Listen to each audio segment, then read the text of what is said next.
অথচ এআই প্রযুক্তির মাধ্যমে ভিডিও তৈরি হয়। সাদিক কাইমের সাথে ওই পারভেজের ছবি লাগাইয়া দিয়ে ফেসবুকে প্রচার করেছে। এই যে সাদিক কাইম ঢাকা বিশ্ববিদ্যালয়ের ভিপি, এ হলো শিবির, তার সাথে চা খাচ্ছে এই পারভেজ, ফাইসাল পারভেজ। তার মানে বোঝা যায় শিবিরের সাথে লাইন আছে, শিবির হত্যা করেছে। রিজভী সাহেব ডাইরেক্ট অভিযোগ করলেন জামাত শিবিরের কাজ, কিন্তু ডিএমপির কমিশনার বলে এগুলো ভগাস, এমন বক্তব্য দেই নাই। আবার অনেকে বলতেছে মির্জা আব্বাসের কাজ বিএনপির, জামাত বিএনপি দোষ দিচ্ছে, বিএনপি জামাতক দোষ দিচ্ছে। আসলে জামাত বিএনপির কারো অপরাধ নাই, অপরাধ করছে তৃতীয় পক্ষ, স্বৈরাচারের দোসরেরা এই দেশের ভেতরে বিশৃঙ্খলা করে আগামী নির্বাচন পন্ডুল করার জন্য ষড়যন্ত্র বোঝা লাগবে। জামাত শিবিরের কি ঠেকা লাগছে হাজি হত্যা করবে? বিএনপির কি লাভ হাজি হত্যা করে? ষড়যন্ত্র বোঝেন নাই, ওরা তৃতীয় পক্ষ ভারতে পালে থেকে গেম খেলতেছে, আর আমাদের নিজেদের ভেতরে চক্রান্ত লেগে আমাদের ভেতরে যুদ্ধ লাগিয়ে দিচ্ছে, যাতে দেশে একটা বিশৃঙ্খলা হয়, সেনাবাহিনী ক্ষমতা নেয়, নির্বাচন বাতিল হয়ে যায়। এই জন্য সব দলের লোকদের অনুরোধ করে বলি, জাতীয় ঐক্য অটুট রাখেন। আমাদের যুদ্ধ জামাত বিএনপির চরমনা হেফাজত নয়, আমাদের যুদ্ধ ভারতের আধিপত্যের বিরুদ্ধে, আমাদের যুদ্ধ স্বৈরাচারদের বিরুদ্ধে। আর আমরা নিজেরা যদি কামড়া কামড়ি করি, ওই সুযোগে স্বৈরাচার ঢুকে আবার আমাদের মাথার উপরে উঠে গুলি করা শুরু করবে। খুব সাবধান, আমাদের সতর্কতার সাথে থাকতে হবে। জামাত বিএনপি একই সঙ্গে 16 বছর আন্দোলন করে একই সাসপেন্ডের বিরিয়ানি খাইয়া হরতাল অবরোধ করলো, এখন নিজেরাদের শত্রুতে পরিণত হয়ে গেছে। আমরা যখনই নিজেরা লাগছি, এই সুযোগ তারা নিচ্ছে। দেখে ফাইসাল নামে যেই ঘাতক, তার মাথায় আঘাত করেছে, লক্ষ্য করে দেখা যাচ্ছে প্রশাসন বলতেছে এই ঘাতক কয়েকদিন ধরে এই ওসমান হাদির সাথেই চলাফেরা করত, তার সাথেই ঘুরতো, তার সাথে মিছিল করত, গণসংযোগ করত, বন্ধু সেজেছিল, সুযোগ পেয়ে মাথায় গুলি করে দিল। তার মানে বোঝা যায় এই পৃথিবীতে সবচাইতে বেশি ক্ষতি হয় কাছের মানুষের দ্বারা। যারা আপনার সাথে থাকে, আপনার সাথে ঘোরে, অভিনয় করে, কিন্তু সুযোগ পাইলেই কালনাগিনীর মতো সবল মারে। আজকে আমাদের শরীফ ওসমান হাদি ভাই, তার জন্য পুরো দেশের মানুষ কান্না করে দোয়া করতেছে। আজকে হাজি সফল হয়ে গেছে, কি তার ইমানের শক্তি!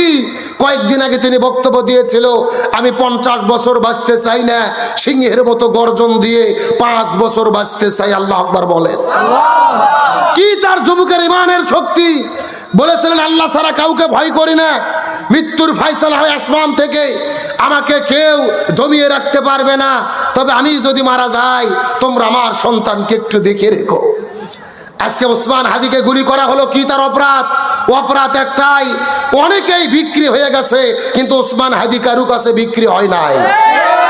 তিনি হকের পক্ষে ছিলেন, নাস্তিকদের বিরুদ্ধে বলেছে, জালেমের বিরুদ্ধে বলেছে, স্বৈরাচারের বিরুদ্ধে বলেছে, চাঁদাবাজের বিরুদ্ধে বলেছে, অন্যায়ের বিরুদ্ধে বলেছে। তার অপরাধ একটাই, তিনি অন্যায়ের বিরুদ্ধে কথা বলেছে। যার পুরোটাই কলিজা, যার বক্তব্য শুনলে শরীরের লোম দাঁড়িয়ে যায়। কি তার স্পষ্ট বক্তব্য, কি তার হুঙ্কার! আজকে থেকে দুনিয়া থেকে বিদায়ের ষড়যন্ত্র। পরিষ্কার করে বলি, এক হাদিকে হত্যা করে হকের ঝান্ডাকে তোমরা নিভাতে পারবা না। এক হাদিকে হত্যা করবে, হাজারো হাদির জন্ম হবে। হাদি নিজেই বক্তব্য দিয়েছিলেন যে তোমরা আমাকে মেরে ফেলবে, আমার সন্তান লড়াই করবে, তার সন্তান লড়াই করবে, প্রজন্মের পর প্রজন্ম হক প্রতিষ্ঠার জন্য আমাদের লড়াই চলতেই থাকবে। কিন্তু আমাদের জন্য দুঃখ এবং কষ্টের বিষয় হলো কি জানেন? বাংলাদেশে যে ঘটনায় ঘটে, আমরা শুধু দোষারোপের রাজনীতি করি। এই দল আর এক দলক দোষ দেই, আর এক দল আর এক দলক দোষ দেই।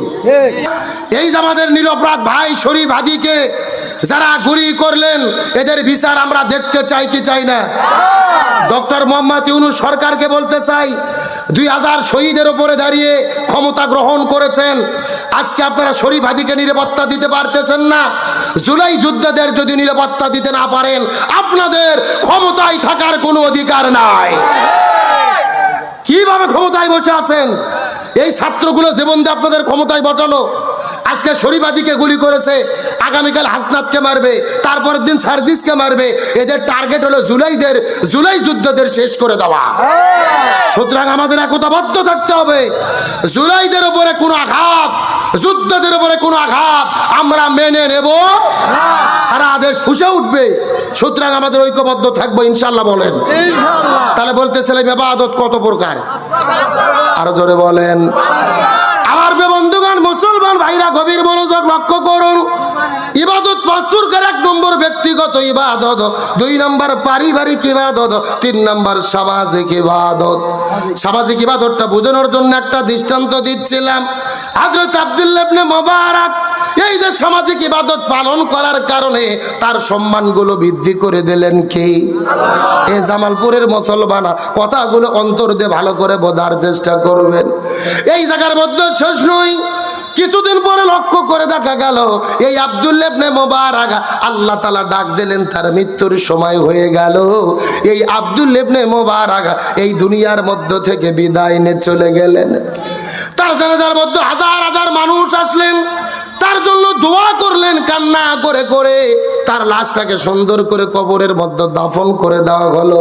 কিন্তু গভীর রজনীতে এই মুবারকের একটা বন্ধু ছিল, স্বপ্নের মধ্যে তিনি লক্ষ্য করে দেখে আব্দুল্লাহ ইবনে মুবারক ওই জান্নাতের বাগানের মধ্যে ঘুরে বেড়াইতেছে। কিন্তু আব্দুল্লাহ ইবনে মুবারক মনটা খারাপ করে বসে আছেন।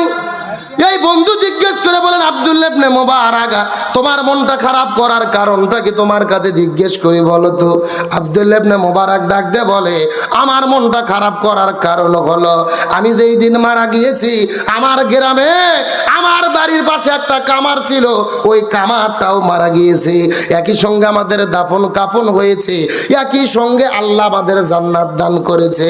কিন্তু লক্ষ্য করে দেখি রে, এই জান্নাতের ভেতরে আল্লাহ আমাকে যত বড় জান্নাত দিয়েছে, তার চাইতে ডবল বড় জান্নাত আল্লাহ ওই কামারটাকে দান করেছে। আব্দুল্লাহ ইবনে মুবারক যত বড় জান্নাত পাইছে, তার সাথে ডবল বড় জান্নাত পাইছে কে?